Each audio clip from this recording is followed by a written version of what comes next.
When Air India Flight 171 crashed just moments after takeoff, investigators were left with a single haunting question. Why did both engines shut down at the same time? Initial theories pointed toward pilot error, suicide, even sabotage. But now, new findings have changed everything.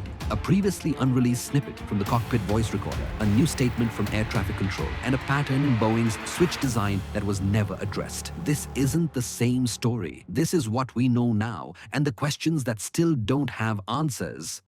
Air India Flight 171. The final 32 seconds, re-examined. The switch that shouldn't move.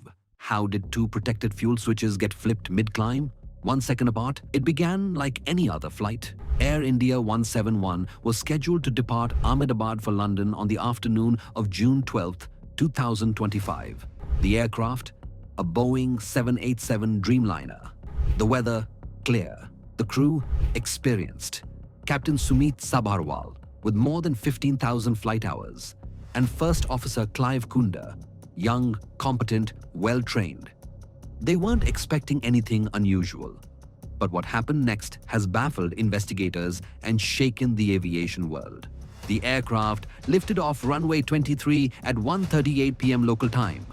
It climbed steadily, gaining speed and altitude. Then, at exactly 625 feet above the ground, something went catastrophically wrong. Both engines lost power. Almost simultaneously, data from the flight recorder confirmed what no one thought possible.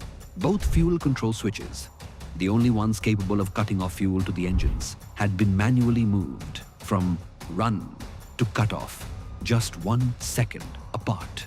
But here's the problem. These switches are physically protected.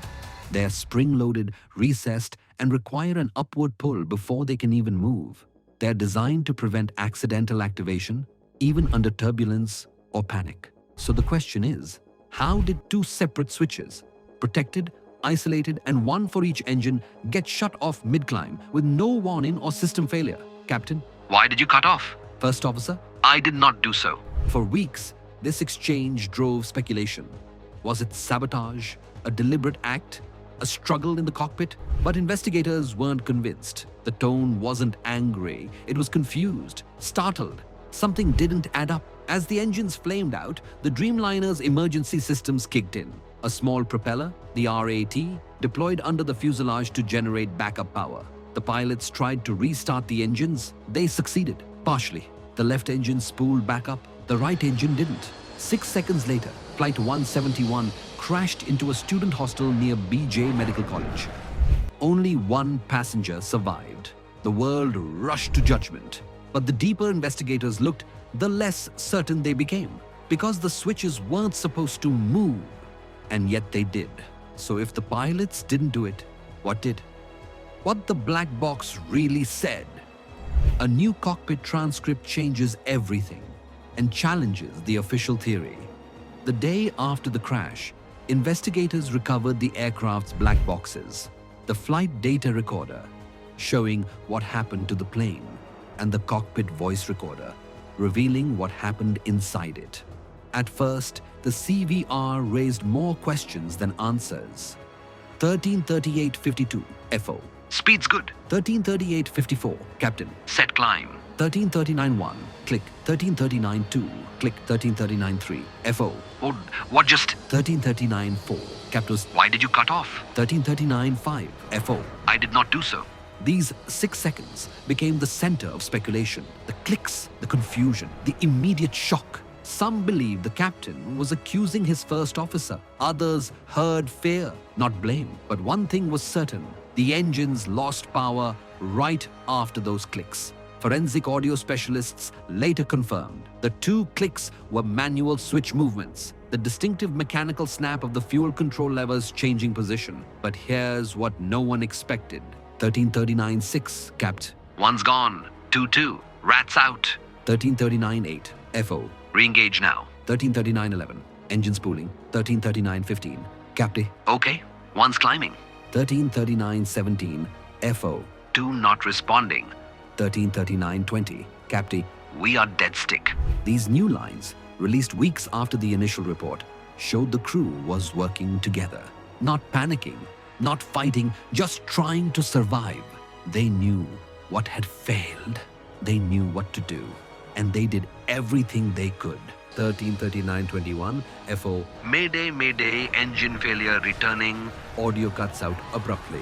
The mayday call interrupted. Flight 171 had just seconds left. The final CVR analysis ruled out struggle, disorientation, or incapacitation. In fact, the cockpit environment remained, in their words, calm, alert, focused, which only deepened the mystery. If this wasn't pilot error, if it wasn't intentional, then why did the switches move? And why did both engines shut down almost together while the aircraft was climbing normally? The cockpit recording told us what they said, but not what made the switches move. To answer that, investigators had to look somewhere else, not at the flight crew, but at the aircraft itself, because this wasn't the first time Boeing's fuel switch system had raised red flags. A warning ignored, a 2018 FAA bulletin flagged a design flaw, but no one was required to act. Why? In October 2018, 7 years before the crash of Flight 171, the FAA quietly issued a special airworthiness information bulletin for the Boeing 787. It wasn't a headline, it didn't make the news, but for those who knew what to look for, it was a warning. The switches were supposed to be foolproof. You had to lift and pull to move them, but in a handful of cases, that motion was simulated unintentionally through vibration, misrouted cables, or mechanical creep inside the console. Not pilot error, not sabotage, just design. The FAA flagged the risk. Boeing acknowledged it, but there was no directive to act, no required fix, no mandatory inspection, just a recommendation. Operators were advised to monitor the situations but not correct it. In the 5 years that followed, dozens of Dreamliners flew millions of miles, and that quiet mechanical vulnerability stayed in place until Flight 171. Investigators are now considering the unthinkable, that the fuel control switches may have moved, not because of human error, but because of the same mechanical quirk Boeing was warned about years earlier. In rare conditions, enough vibration, enough cable slack, or thermal expansion, a binding force could mimic human input, just enough to lift and dislodge the switch from run to cut off. If true, this would mark the first time in modern commercial aviation that a protected engine shutdown system was triggered by the airplane itself. And yet, the warning was there 7 years earlier. So why wasn't anything done? Airworthiness bulletins are not binding. Only airworthiness directives require action. FAA Compliance Handbook, Section 5.3. The difference between a recommendation and a requirement? 27 lives. Truth at 13:39. With lives lost and questions unanswered, what happens when regulations fall behind reality? The Boeing 787 Dreamliner was supposed to be the safest, most advanced aircraft in the sky. More sensors, more automation, more redundancy. But on June 12, 2025, at 13:39, all of that failed. At 13:39:01, Engine 1 shut down. At 13:39:02, Engine 2 followed. At 13:39:04, confusion. At 13:39:21, Mayday call cut short. At 13:39:36, impact. 35 seconds from full climb power to silence, from hope to fire. The pilots followed their training. The aircraft followed its design. The regulators followed their process, and still, it wasn't enough.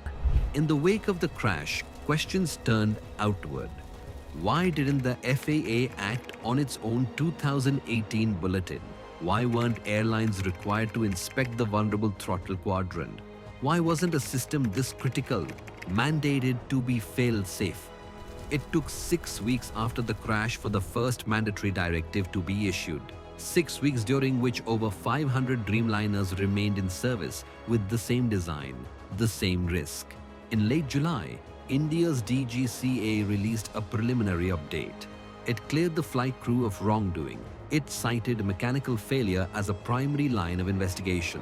It was the first official acknowledgement. This wasn't pilot error. This was something else. As soon, audio of a pilot's voice from a safety podcast fades in.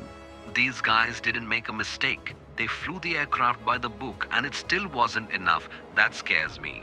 Quietly, at 13:39, two switches moved and everything changed. Technology moves fast, regulation moves slow, the truth moves somewhere in between. AIR India Flight 171, the switch that wasn't supposed to move.